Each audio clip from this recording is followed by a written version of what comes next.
Assalamualaikum warahmatullahi wabarakatuh. Perkenalkan, saya Disti Oktariadi. Saya dari MJ 502.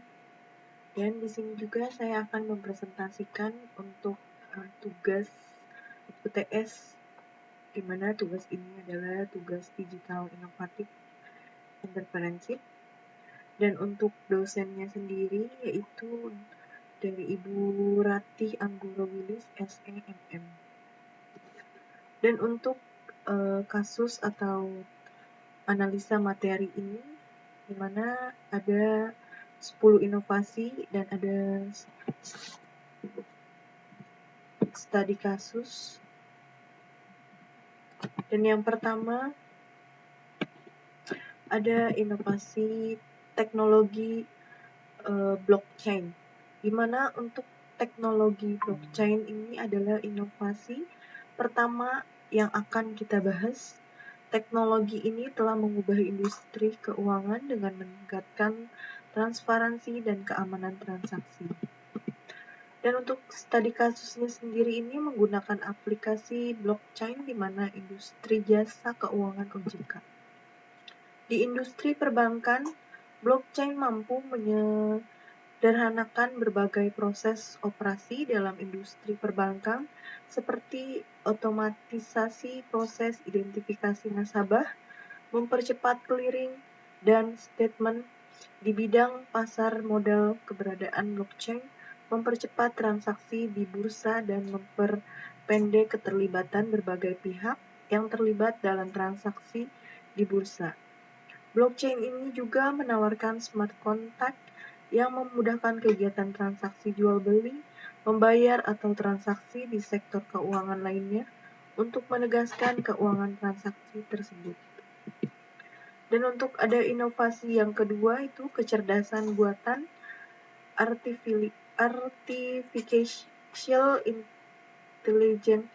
Kecerdasan buatan yaitu AI adalah bidang ilmu komputer yang dikhususkan untuk memecahkan masalah kognitif yang umumnya terkait dengan kecerdasan manusia seperti pembelajaran, penciptaan, dan pengenalan gambar. Dan untuk studi kasusnya sendiri ada perusahaan Zug, didirikan pada 2014. Zug membangun armada kendaraan listrik baterai sistematis dan otonom yang akan digunakan untuk layanan tumpangan berkendara mereka yang dirancang untuk mengurangi kemacetan dan polusi di lingkungan perkotaan, dan kendaraan memprioritaskan pengalaman penumpang daripada pengalaman pengemudi. Di tempat duduk, mobil mempromosikan interaksi sosial karena penumpang saling berhadapan, dan setiap kendaraan dua arah dapat melaju ke arah parkir, menurunkan penumpangnya dan kembali seolah-olah sedang melaju ke depan. Menyimulasikan skenario pengemudi yang luas dan sangat penting untuk mengembangkan dan produksi kendaraan ini juga guna memastikan keamanannya. Dan untuk inovasi ketiga ada Internet of Things Lot atau Internet of Things Lot adalah konsep di mana objek-objek fisik seperti perangkat elektronik, kendaraan, dan peralatan rumah tangga terhubung satu sama lain melalui jaringan internet, dan hal ini juga memungkinkan objek-objek tersebut untuk saling berkomunikasi dan berbagi data sehingga menciptakan lingkungan yang lebih pintar dan efisien. Dan untuk studi kasusnya sendiri ada rumah pintar, di mana salah satu contoh penerapan lot yang terkenal adalah penggunaan lot dalam rumah pintar. Dalam rumah pintar ini, perangkat elektronik seperti lampu, kipas angin, AC, dan peralatan lainnya dapat dikendalikan melalui jaringan internet. Hal ini memungkinkan pengguna untuk mengontrol perangkat-perangkat tersebut dari jarak jauh melalui aplikasi di smartphone atau perangkat lainnya. Dan inovasi keempat ada realitas virtual, di mana realitas virtual ini adalah inovasi keempat yang sangat populer. Teknologi ini telah digunakan dalam berbagai industri, termasuk industri game, untuk memberikan pengalaman imersif kepada pengguna. Dan untuk studi kasusnya sendiri ada VR game, di mana teknologi virtual reality ini telah memainkan peran yang signifikan dalam industri game. Penggunaan VR dalam game telah memungkinkan para pemain untuk terlibat dalam pengalaman yang lebih imersif dan realistis. VR telah memperluas kemungkinan genre game, misalnya dalam game aksi atau tembak-menembak. Pemain dapat merasakan kesenangan yang lebih besar dengan menggunakan controller VR yang mendeteksi gerakan tangan dan melibatkan seluruh tubuh dalam permainan.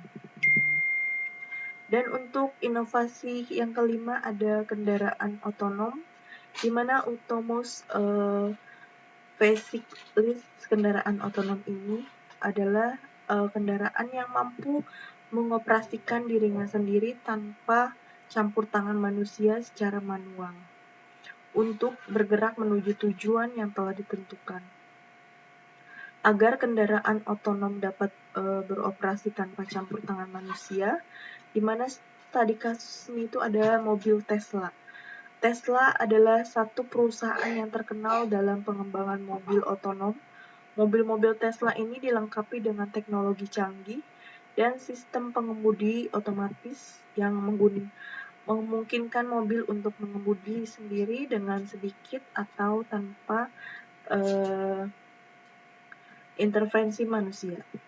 Dan untuk ada studi kasusnya itu yaitu Waymo. Waymo adalah perusahaan yang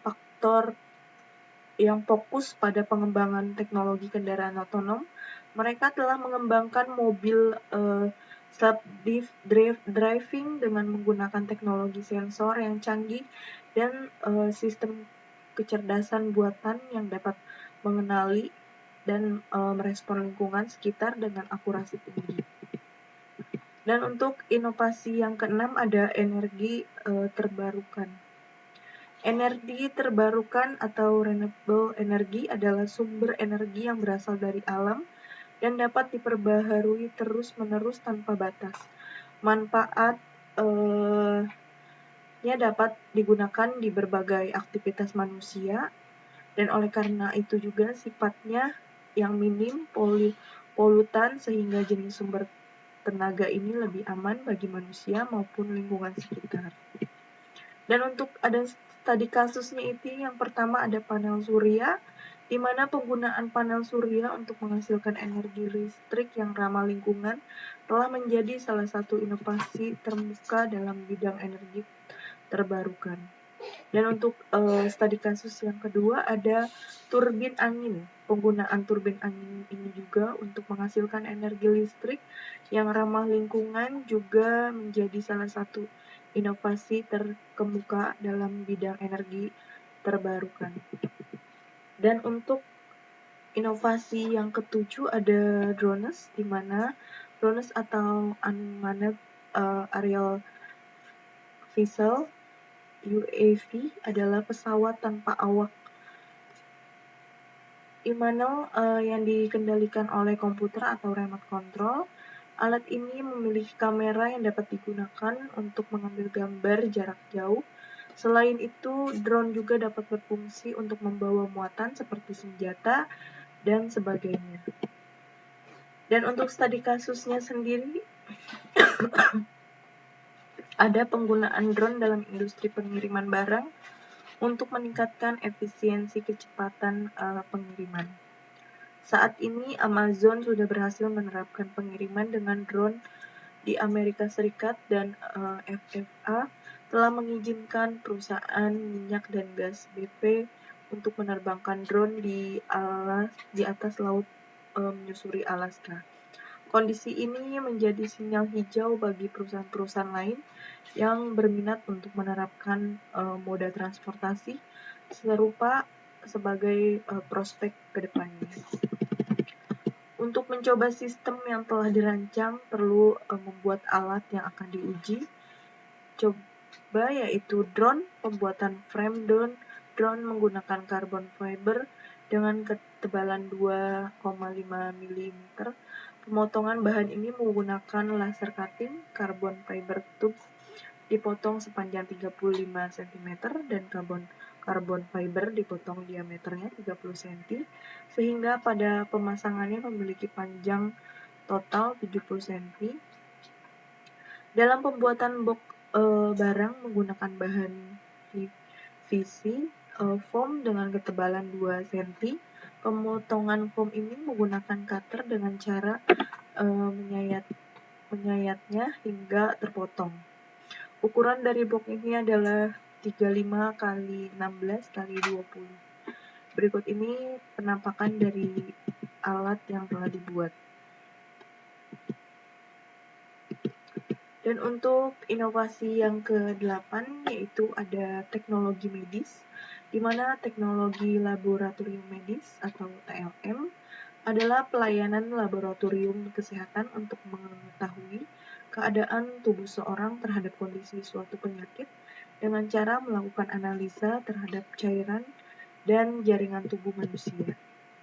Dan untuk studi kasusnya sendiri yaitu robot bedah Da Vinci, di mana sistem Da Vinci ini merupakan salah satu sistem sebuah teknologi yang baru di dalam dunia biomedis yang menggunakan robot bedah canggih dan memungkinkan para ahli untuk melakukan sebuah prosedur bedah invasif minimal yang kompleks dengan presisi yang akurat.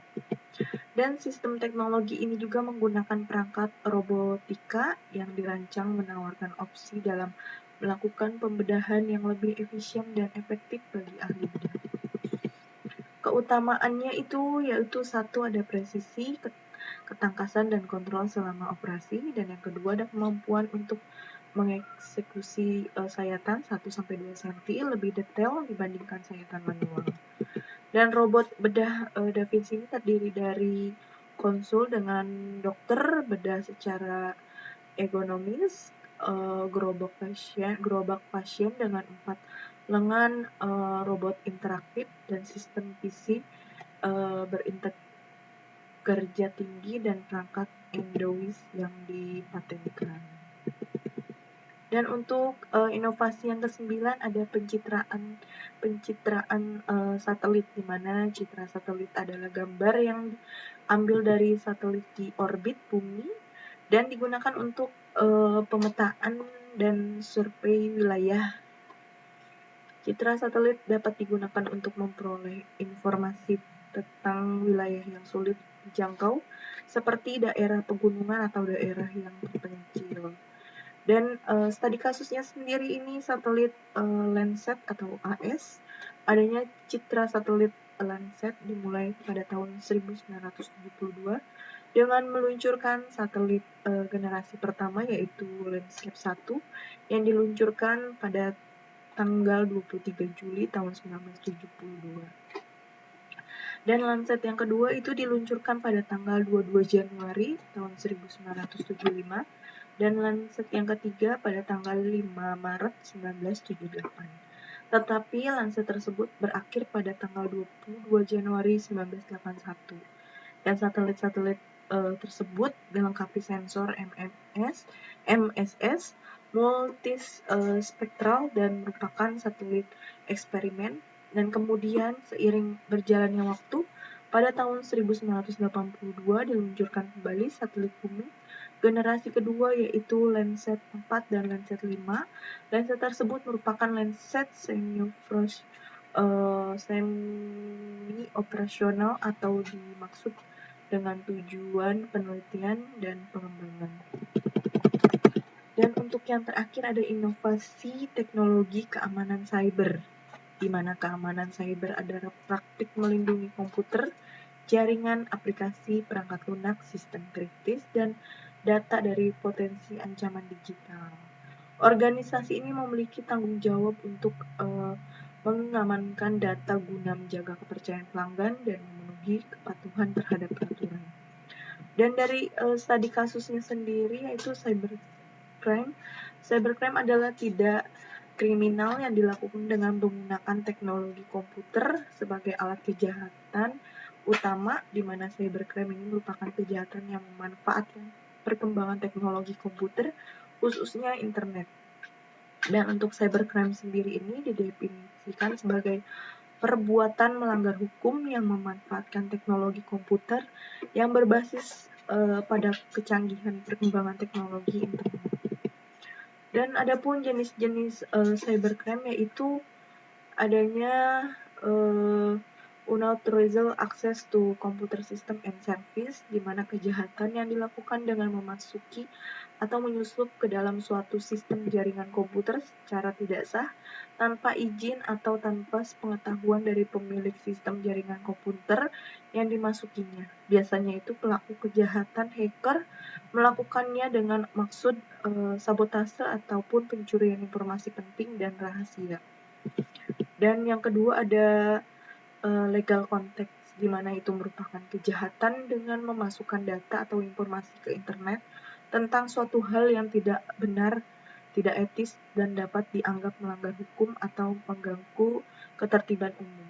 Dan sebagai contohnya itu adalah pemuatan suatu berita bohong atau fitnah yang akan menghancurkan martabat atau harga diri pihak lain.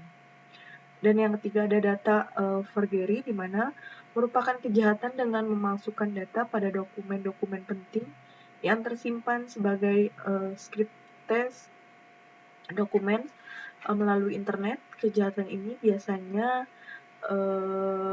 ditujukan pada dokumen-dokumen e-komersil dengan membuat seolah-olah terjadi salah ketik yang pada akhirnya akan menguntungkan pelaku. Mungkin sekian presentasi dari saya, kurang lebihnya saya ucapkan terima kasih. Wassalamualaikum warahmatullahi wabarakatuh.